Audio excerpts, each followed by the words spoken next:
rakyat dia kisah mayon na ba jaro dayo mayon dayo god na primang magkagot lah nando senang lah rakyat mayon dayo nama ayang hiloy jandro sengsara rakyat ya barangkali kalau mayang-mayang lu tok mayang-mayang lu ulunyo pelaksanaan tender oleh pihak ULP, kemudian oleh kepala dinas.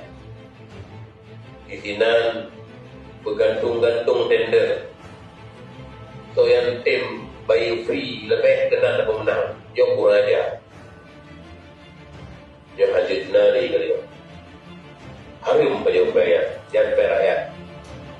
Maka dia urutnya setiap pembangunan yang ada di besar, kualitas pasti ada.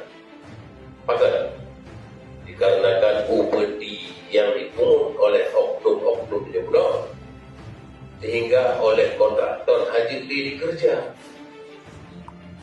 Ya Pak.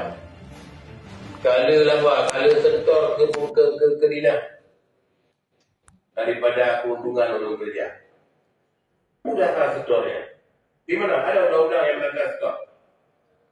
Nah, mungkin umum. Lu sebut kawakan lu lahir di acara ya, raih di acara ya, akhirnya je mati di acara. Mana untuk sepak dari jalan. Jadi dengan orangnya siapapun tidak kecuali tinggalkan perbuatan-perbuatan lama, gaya-gaya lamanya tinggalkan. Mari kita hijrah. Hijrah kedanya yang lebih baik. Punya memang benar kesalahan lagian, nyo bertobat, bedin lakukan.